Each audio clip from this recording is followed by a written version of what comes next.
नमस्कार फ्रेंड्स, मैं doctor N के टाक, consultant neuropsychiatrist, associate professor, Mahatma Gandhi hospital Jaipur. आज मैं आप लोगों से चर्चा करना चाहूँगा मेंटल हेल्थ के बारे में, साइकियाट्री के बारे में, कि मेंटल हेल्थ का प्रॉब्लम बर्डन बहुत ज़्यादा हो गया है। तो मेंटल हेल्थ, मानसिक स्वास्थ्य, इसमें क्या क्या होता है, कौन कौन सी बीमारियाँ आती हैं, क्या लक्षण हैं, कैसे पहचानें, समाज में स्टिग्मा कितना है, कितना नेगेटिव एटीट्यूड या नेगेटिव जो भावना से या देखा जाता है मरीज को, या अप्रोच कम कर पाते हैं। तो मानसिक स्वास्थ्य, मेंटल हेल्थ को लेके जैसे कि थिंकिंग, पहला सोच, अपन क्या सोचते हैं, क्या विचार आते हैं, और एक फीलिंग, अफेक्ट फीलिंग, क्या फील कर पाते हैं, अनुभव क्या कर पाते हैं, और उसके बाद एक्शन बिहेवियर क्या हो पाता है अपना।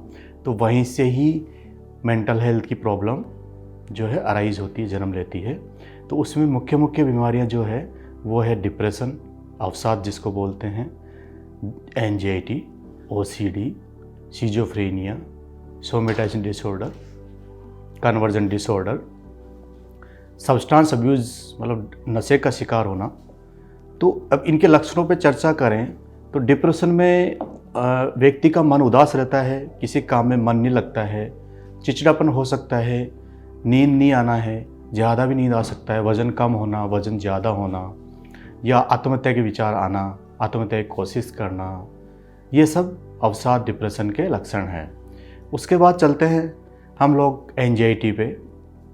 एंजाइटी डिसऑर्डर, चिंता, जो कि बार बार किसी सिचुएशन, व्यक्ति, फ्यूचर को लेके हमेशा चिंतित रहना, एक एक्सेसिव चिंता, बार बार उसके बारे में सोचना।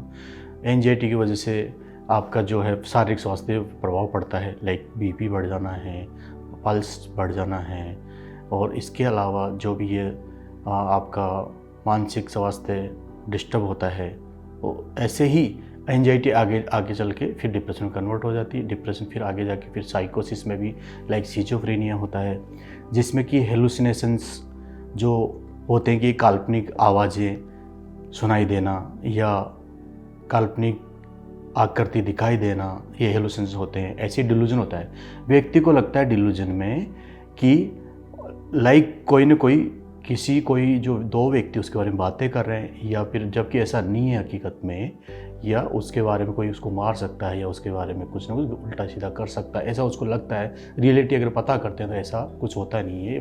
मरीज की अपनी काल्पनिक है, नेगेटिव विचारधारा है। तो ये भी एक लक्षण है। इसके अलावा ओसीडी पे अगर बात करें तो ओसीडी पे व्यक्ति के अंदर ओवर थिंकिंग होती है। ओवर थिंकिंग क्यों होती है कि वो कोई गोल या कोई काम, कोई प्रॉब्लम उसके टाइम पे सॉल्व नहीं होती है, तो उसके बारे में ब्रेन ज़्यादा सोचता है। ओवर थिंकिंग करते करते ऑक्सीडेटिव स्ट्रेस डेवलप होता है, उसके अपने अंदर ब्रेन में सेरोटोनिन, डोपामिन, नॉरएपिनेफ्रिन कम हो जाता है।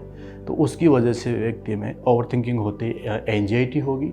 एंजाइटी थी, उसको कम करने के लिए व्यक्ति, रोगी बिहेव करेगा लाइक कंपल्जन बोलते हैं जिसको। ये तो सोचना तो ऑब्सेशन हो गया। कंपल्जन, हाथ धोना, बार बार हैंड वॉश करना, चीज़ें चेक करना, रसोई का नॉब, जो गैस सिलेंडर का नॉब है उसको बंद करना कि बंद हुआ कि नहीं हुआ, और लॉक बंद हुआ कि नहीं हुआ, इस तरह के डाउटफुल विचार आना। फिर उसको सेटिस्फेक्शन मिलता है सब चीज़ करने के बाद, उसके बाद वो रिलैक्स होता है। उसके बाद फिर ओवर थिंकिंग, वही थॉट, अनवांटेड थॉट आ जाती है, इम्पल्स आ जाता है। ये ओसीडी का है। इसके बाद आगे चलते हैं कन्वर्जन रिएक्शन डिसोसिएट डिसऑर्डर, जिसमें पेशेंट जो है बार बार बीमार हो सकता है, कैसे कि बेहोश हो जाना, सीडो पैरालिसिस हो जाना, जबकि लकवा होता नहीं है, बिल्कुल चुपचाप बेहोश, अनकॉन्शियस हो जाना, म्यूटिज्म हो जाना, इस तरह के लक्षण होते हैं। कभी आपने देखा होगा कि अनवांटेड किसी के शरीर में जो है मूवमेंट कर रहा है, या भाव जैसा वो बता रहा है कि साहब इसमें भाव आते हैं, ठीक है, इस तरह का जो अनवांटेड चीज़ें हैं, कुछ चीज़ें, तो ये भी एक लक्षण होता है। ट्रांस और पजेसिव बिहेवियर इसको बोलते हैं। इसके बाद चलें सोमेटाइजेशन डिसऑर्डर पे।